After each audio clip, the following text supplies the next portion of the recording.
Hello people, Louise here. I thought I'd do a clip on revision because somebody asked for it, and it's something that I definitely need to get into a better habit about. And for people who don't know what revision is, I'm not talking about exam revision, thank God, but revision as spoken of by Neville Goddard. And he spoke of revision as being changing the negative or unwanted circumstances or events of the day in your imagination to something more positive or constructive, and generally doing that before you go to sleep. Because as the Bible says, do not let the sun go down on your anger. And Neville Goddard believed that it went into your subconscious mind just before sleep.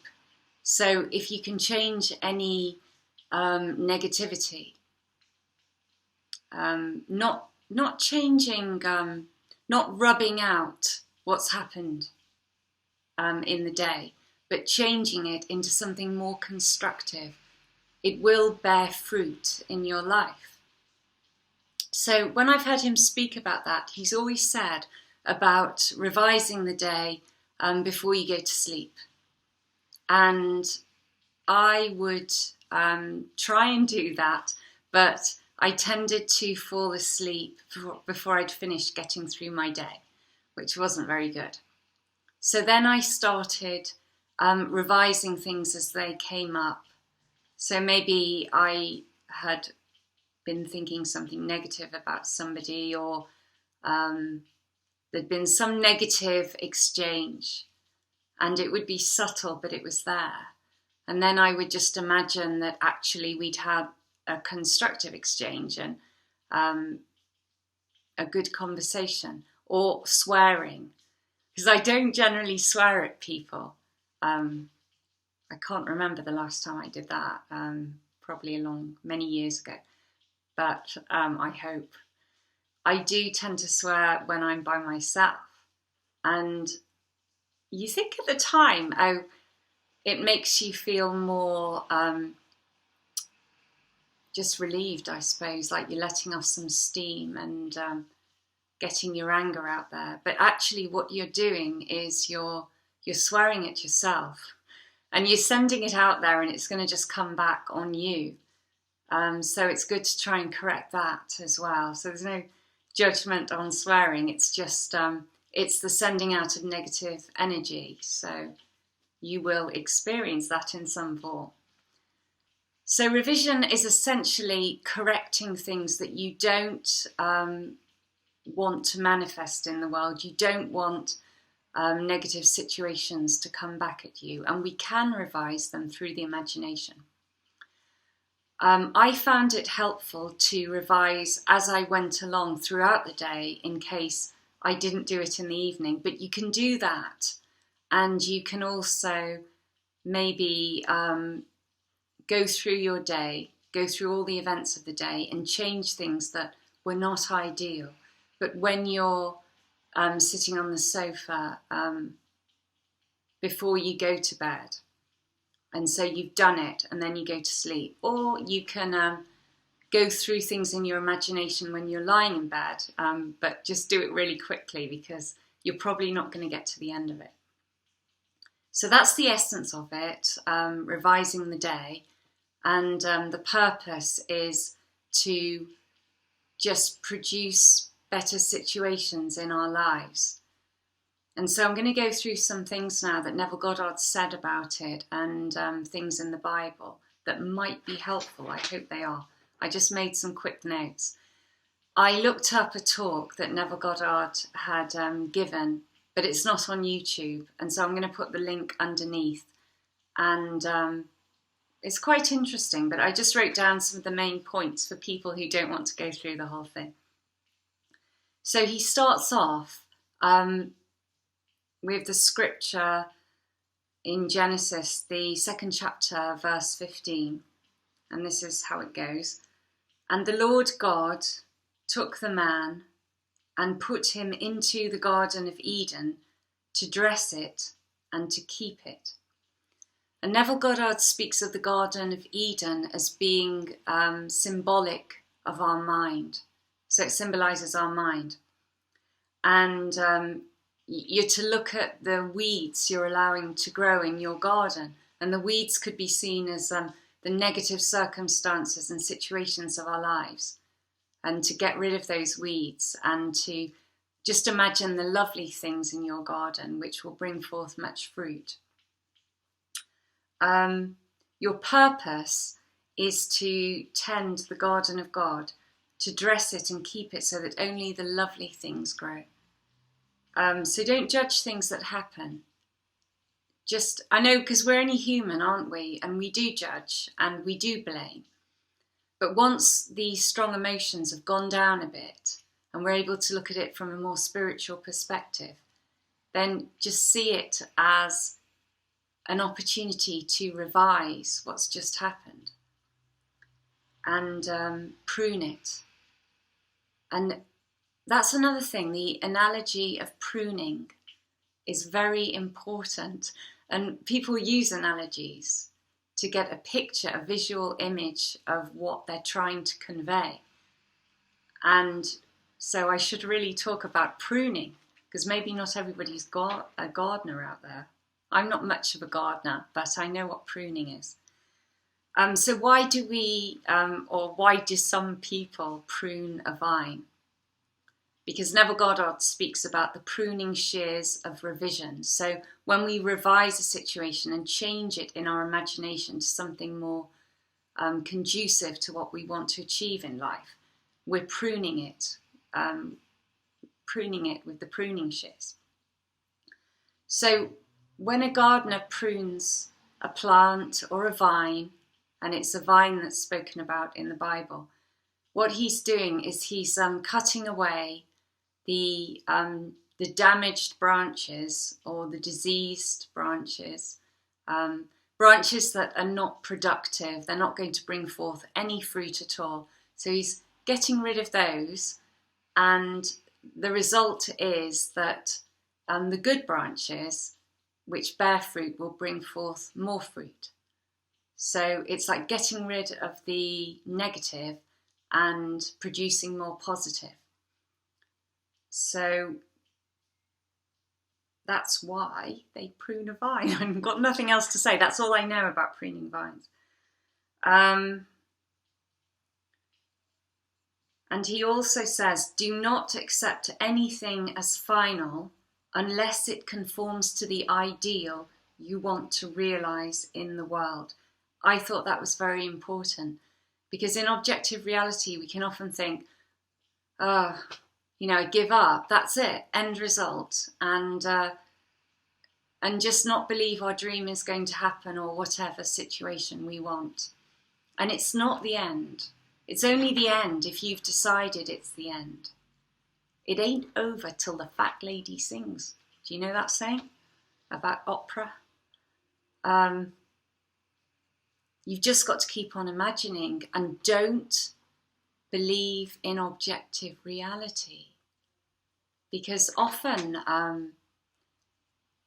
like objective reality being the world we see around us, the world of the senses, often it will give us a bit of misfortune, a bit of negativity, and we could just think, oh, that's it.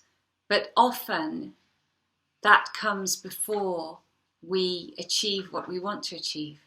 So we've got to bear that in mind and not see it in such a just a final result kind of way, if you know what I mean. And so anything that is negative, prune it at the end of the day.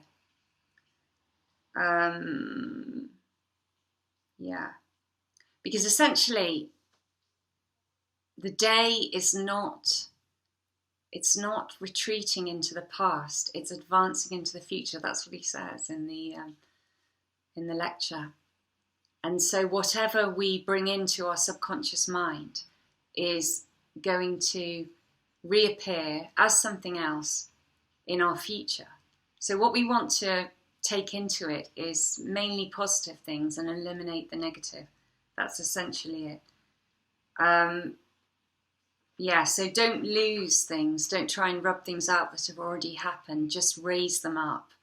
Make them better than they actually were. Okay, yeah, this is what I was going to do now. Because in the Bible, Jesus refers to himself as the true vine. And that's in the Gospel of John, chapter 15, verses 1 to 7, I think. The whole thing is anyway. So I'm just going to read that bit. And it's essentially saying to rest in the love of God. And if you're doing everything through love, there's going to be less and less need for you to revise situations. And it's a training. Because obviously at first we won't be doing that. But if we're resting in the love of God, then we are going to be bringing forth positive situations and our life will get better. And then there'll just be the odd thing there and, well, hopefully only the odd thing where we just have to revise it. I think it would be easier if I just read it from the internet. So I'll just get it up. Okay. I am the true vine, and my Father is the husbandman. Every branch in me that beareth not fruit, he taketh away. And every branch that beareth fruit, he purgeth it, that it may bring forth more fruit. So that's what Neville Goddard's saying, because obviously he got everything from the Bible. So Jesus is the true vine. Jesus is God, and if we rest in God, who is love, then we're going to bring forth much fruit, a lot of positivity in our lives. So we need to be directed by love. But God in action is also the imagination. And so it goes by that as well, because if we're resting in the imagination, in the end result, so we've imagined what we want, and we have that feeling of what it would be like, and we rest in the feeling. That's resting in the vine. And it's going to bring forth the fruit. So the vine is God, is the source of everything. And the feeling that it would be like if it were true. Now ye are clean through the word which I have spoken unto you. Abide in me, and I in you. As the branch cannot bear fruit of itself, except it abide in the vine, no more can ye, except ye abide in me. We can only create, or rather manifest, if we're resting in God, in the imagination. That's the way we do it. And we're doing it unconsciously all the time, when we're not doing it consciously, that is. So we might as well do it consciously, because that's the way things come into our life. So it's all about taking control and mastering your life. I am the master of my life. I am the captain of my soul. Think of those words sometimes.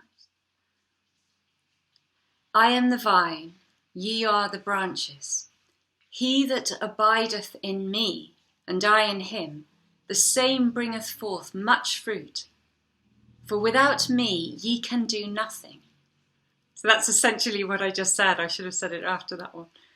If a man abide not in me, he is cast forth as a branch, and is withered, and men gather them, and cast them into the fire, and they are burned. Useless.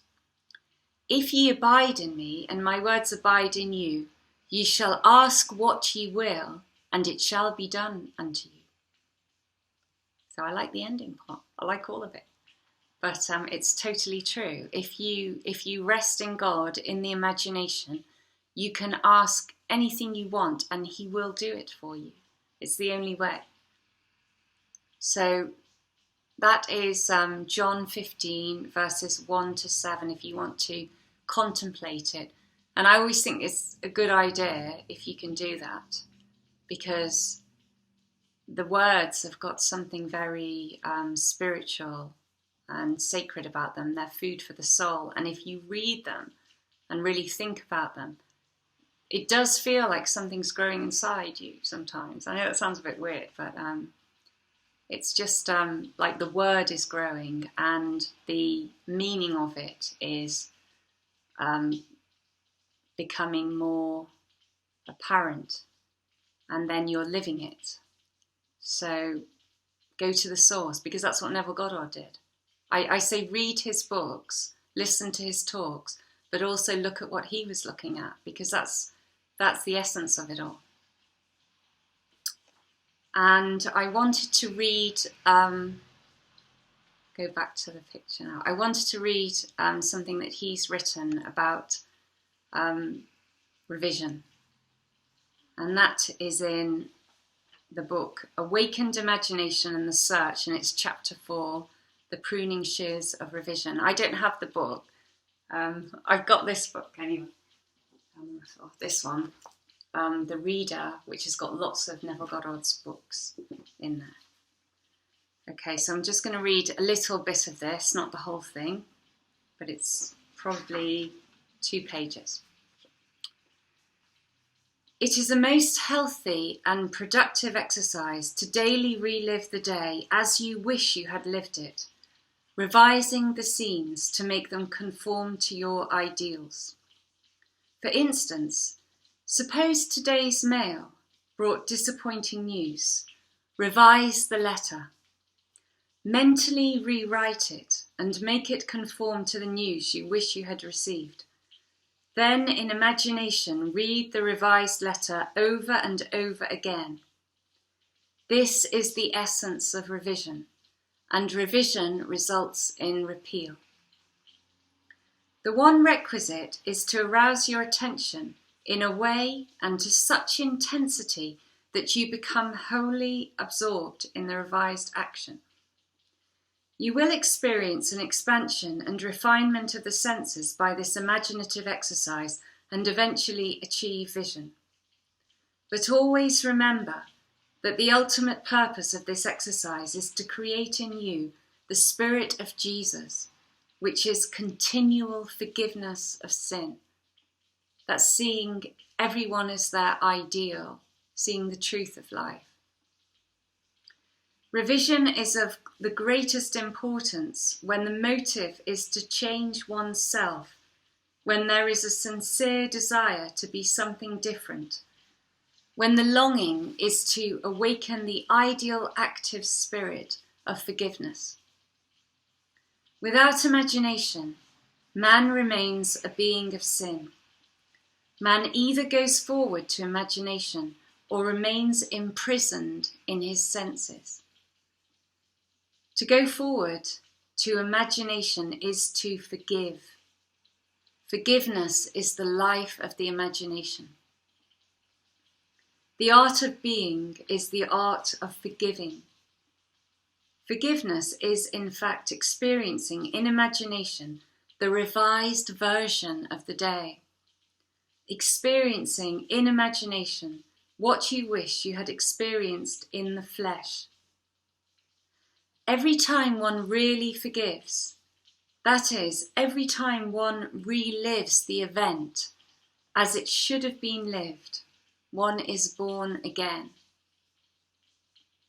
Father, forgive them is not the plea that comes once a year, but the opportunity that comes every day. The idea of forgiving is a daily possibility, and if it is sincerely done, it will lift man to higher and higher levels of being. He will experience a daily Easter. And Easter is the idea of rising transformed. And that should be almost a continuous process. Freedom and forgiveness are indissolubly linked. Not to forgive is to be at war with ourselves, for we are freed according to our capacity to forgive. Forgive and you shall be forgiven. Luke chapter 6 verse 37. Forgive not merely from a sense of duty or service. Forgive because you want to. Thy ways are ways of pleasantness, and all thy paths are peace. Proverbs 3:17. You must take pleasure in revision.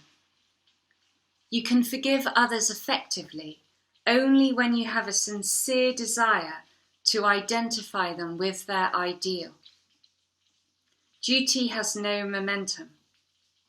Forgiveness is a matter of deliberately withdrawing attention from the unrevised day and giving it full strength and joyously to the revised day.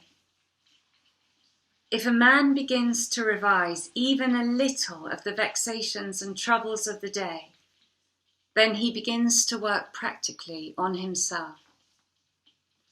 Every vision is a victory over himself, and therefore a victory over his enemy. A man's foes are those of his own household, Matthew 10:36. And his household is his state of mind. He changes the future as he revises the day. When a man practices the art of forgiveness, of revision, however factual the scene on which sight then rests, he revises it with his imagination and gazes on one never before witnessed. The magnitude of the change which any act of revision involves makes such change appear wholly improbable to the realist, the unimaginative man. But the radical changes in the fortunes of the prodigal were all produced by a change of heart. The battle man fights is fought out in his own imagination. The man who does not revise the day has lost the vision of that life, into the likeness of which it is the true labour of the Spirit of Jesus to transform this life. All things whatsoever ye would that men should do to you, even so do ye to them, for this is the law. Matthew 7:12. So that's it. Do unto others as you would have them do unto you. And that's not blaming people, but resolving things through revising the day. So I hope that was helpful in some way. I think I covered quite a bit and I just went straight into it. So yeah, hope it was helpful. If you like it, put a comment below and tell me what you liked or any thoughts about it, and please like, and I'll be sending you positive energy as usual. So I'm going to record a clip now about the book I was talking about recently, which is Think and Grow Rich. So it sounds like I'm going from something very spiritual to something very materialistic. But I'm actually not, because it's one of the most spiritual books I've ever read. It's amazing. And I like it so much. I'm going through it a second time, making notes. I'm taking it very seriously. It's my workbook. And I'm just going to keep going through it until I have success. And then I'll still keep going through it. Because it actually doesn't have to be about riches. It can be about anything. It's the same kind of thing that Neville Goddard spoke about. So if you fancy watching that, that will be up again. That will be up soon, and I'm going to do a short, maybe short summary of 3 chapters at a time. So chapters 1, 2, and 3 coming soon. Okay, people. Hope you like that, and look forward to hearing from you. Thanks for watching till the end. Bye.